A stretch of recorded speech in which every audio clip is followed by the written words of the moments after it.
नमस्कार ओडिशारे 2026 ପାଇଁ ଆସିଛି ନୂଆ ଚାକିରିର ସୁଯୋଗ ଆସନ୍ତୁ ଏହା ଉପରେ ନଜର ପକାଇବା। ତେବେ ଖବରଟି ହେଲା ଓଡ଼ିଶାରେ କିଛି ନୂଆ ଚୁକ୍ତିଭିତ୍ତିକ ପଦବୀ ପାଇଁ ସରକାରୀ ବିଜ୍ଞପ୍ତି ବାହାରିଛି।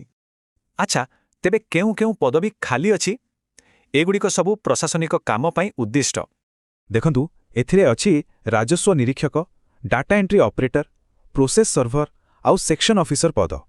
ହଉ, ତେବେ ଏସବୁ ପଦବୀ ପାଇଁ କ'ଣ ଯୋଗ୍ୟତା ଦରକାର ଚାଲନ୍ତୁ ଜାଣିବା।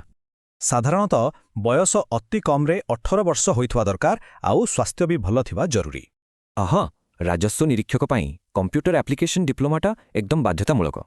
ଡାଟା ଏଣ୍ଟ୍ରି ଅପରେଟର ପାଇଁ କମ୍ପ୍ୟୁଟର ଜ୍ଞାନ ସାଙ୍ଗକୁ ଅଫିସ୍ କାମ ବିଷୟରେ ବି ଜାଣିଥିବା ଦରକାର। ଆଉ ଗୋଟେ ଗୁରୁତ୍ୱପୂର୍ଣ୍ଣ କଥା ହେଲା କିଛି ପଦବୀ କେବଳ ଅବସରପ୍ରାପ୍ତ ସରକାରୀ କର୍ମଚାରୀଙ୍କ ପାଇଁ।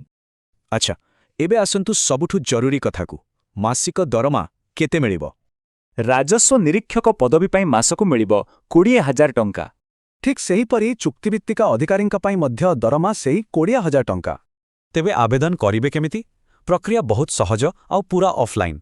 ଦେଖନ୍ତୁ, 4ଟି ସହଜ ଷ୍ଟେପ୍। ଫର୍ମ ଡାଉନଲୋଡ୍ କରନ୍ତୁ, ପୂରଣ କରନ୍ତୁ, ଡକୁମେଣ୍ଟ ଦିଅନ୍ତୁ ଆଉ ଦାଖଲ କରନ୍ତୁ।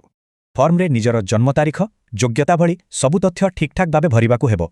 ଆଉ ଏହି ପୂରା ଫର୍ମଟିକୁ ସ୍ୱତନ୍ତ୍ର ଭୂ ଅଧିଗ୍ରହଣ ଅଧିକାରୀଙ୍କ ଅଫିସରେ ନେଇ ଦାଖଲ କରିବେ। ଅଧିକ ଜାଣିବା ପାଇଁ ଆଉ ଫର୍ମ ପାଇଁ ବିଭାଗର ୱେବସାଇଟ୍ ଟିକେ ଦେଖିନେବେ।